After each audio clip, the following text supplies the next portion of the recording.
Привет! Хотел бы вам сегодня поделиться своим отзывом на велосипед DYU D3F. Это мой первый обзор, надеюсь, не последний, но будет много склеек велосипед. Из-за его размера может быть много вопросов. Когда я пытался найти информацию, для кого он больше подойдет, для меня или для моей жены, я понимаю, что он подойдет, скорее всего, больше для моей жены, но все-таки мне хотелось его попробовать. Так вот, для меня он не подходит сразу. Но подождите, есть вариант. Мне кажется, что велосипед максимум в том виде, в котором он идет с завода, для человека роста максимум 170 сантиметров, потому что для более высокого человека он уж очень низкий. Даже на самом деле для 170, ну так, жена пыталась на нем проехать, она как раз такого роста, и было не очень удобно. Но если ваш рост немного меньше, то я думаю, проблем не будет точно. Ну, я нашел этому совсем недорогое решение, каких-то $25, думаю. Добавил просто руль на 5 сантиметров выше, который, вот. Ну и трубу на 30 сантиметров длиной я добавил, поставил 40.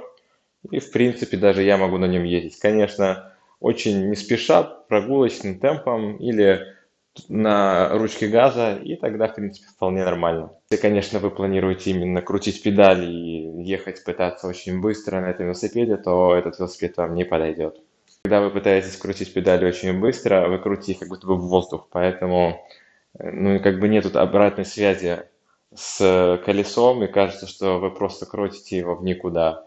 Ну, поэтому это такое 50 на 50 решение, решать вам. Эти педали, в принципе, в самом начале вы чувствуете связь с колесом, но когда вы набираете максимальную скорость, вы уже крутите эти педали просто как будто бы в воздух и просто едете и крутите, и поэтому, если вы высокого роста, вам это делать не очень удобно, хотя на небольшой скорости для прогулок вполне подойдет. Если вы будете ехать просто крутя ручку, как на самокате, то тоже как бы без проблем подойдет вам такое решение.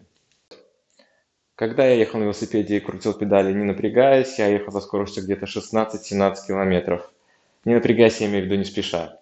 Вот. Но если крутить их очень быстро, то ну, максимум 19 у меня получилось ехать.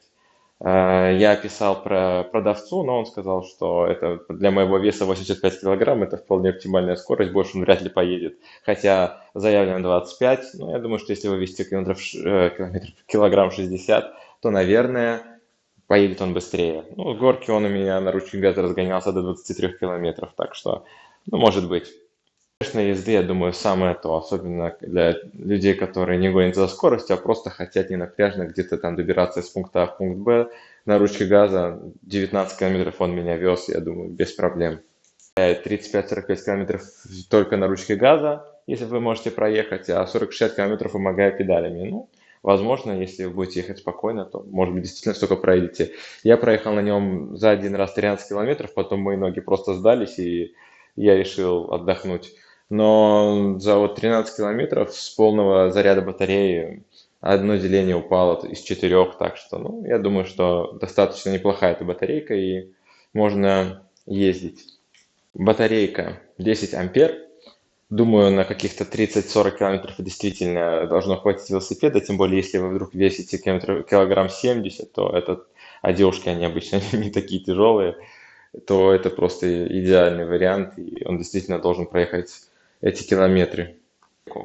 Я ростом 183 сантиметра поднял, добавил 10 сантиметров к седлу, к этой трубе. Вот я ее максимально достаю. И здесь такой зажимчик. И вот как я на нем выгляжу. Посмотрим. Ну, в принципе, даже нога почти разгибается. Но просто, что когда я кручу эти педали, они оказываются у меня достаточно высоко. Ну, ехать не очень удобно, но на самом деле, видите, 183 сантиметра, а ехать можно. А если ехать в режиме только электрическом, действительно, это классное решение за небольшие деньги. Всего лишь там чуть больше $300 и 350, наверное, где-то он стоил. И супер тема. Выглядит человек ростом 183 сантиметра, но с дополнительными 10 сантиметрами. Если я опущу сиденье столько, как оно было в стоке. Что примерно так. А здесь уже, ну, так скажем. Руль тоже поднял на 5 сантиметров. Стало лучше, меньше нагрузка на руки, и руки не болят. Вначале болели, потому что было очень низко. Можете ездить так, как есть, но это действительно то, что может практически сделать каждый. Проводов хватает, всего хватает. Нужно просто открутить пару болтов, и все это будет гораздо лучше. Весит 18 килограмм. По-моему, для электрического велика это совсем немного.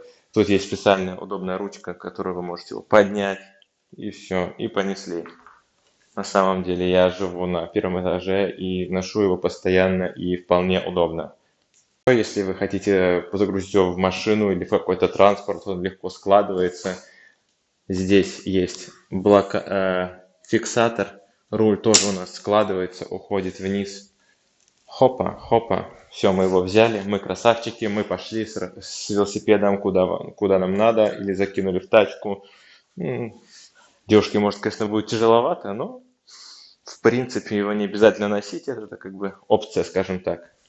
Вот, складывается в обратном порядке. Поднимаем руль, защелка, фиксатор. Еще один фиксатор. Зажали, можно ехать. Так что, ребятки, очень прикольный велосипед. На руле у нас есть кнопка включения. Я ее поднял так, чтобы было видно, включен велосипед или нет. Ручка, звонок, фиксатор руля. Можно изменить положение. Ручка тормоза заднего, ручка тормоза переднего. Здесь у нас 4 деления батареи. Круиз-контроль. Выключу. И монетка газа. Потому что если сразу нажать, велик уедет. Тут у нас ручка газа. Не буду нажимать. Ладно, нажму. Что там? И поехал. Вот так вот. Возле педали находится датчик ассистента. Мы просто на него садимся. Либо крутим газ, либо начинаем крутить педали. И велик подхватывает мотором. Покажу, как он складывается с этой стороны. Здесь я убираю фиксатор, складываю руль вниз, и все, и готово. Можно опустить руль и понесли его куда вам нужно. А потом обратно. То же самое. Поднимаем руль, защелка, и фиксатор тут небольшой. И мы можем снова ехать. Пока что все это живет. Нормально. У велика дисковые тормоза спереди и сзади. Здесь 14-дюймовые. Мотор колесо 250 Вт, батарея 10 ампер. Спереди имеется фонарь, который включается просто с кнопки на руле. Есть здесь фонарик. Конечно, он такой посредственный, больше, чтобы обозначить вас в темноте. Но, тем не менее, он светит, и на том спасибо. Сзади идет в наборе просто на батарее лампочка велосипедная обычная. Можно ее включить, выключить. Ну и эта же кнопка служит круиз-контролем. Две ручки тормоза, газ, включение, звоночек, круиз-контроль. Вот, в принципе, все, что у вас есть. А вот так велик выглядит сблизи. Тут у нас передние дисковые тормоза, задние дисковые тормоза. Подножка складывается достаточно легко. Также легко можно разложить. Сзади дисковые тормоза, мотор колесо 250 Вт, подножка. Дальше находится тут у нас гнездо зарядки, которое открывается и заряжается. Тут у нас находится контроллер с батареей, педали, датчик ассистента, провода, передний тормозной диск, механизм складывания, фонарь, который можно включить здесь на руле при помощи круиз-контроля. Вот, все, загорелся. Вот здесь у нас механизм складывания. У него тут находится фиксатор. Ну и после этого руль просто складывается одним простым движением в обратную сторону. Вот. И обратно. Максимально просто, но удобно. сидушки есть пружины. Она выполнена из мягкого материала, достаточно комфортная. Идет лампочка габарита заднего на своей батарейке. Ну что, погнали тестить. Воу!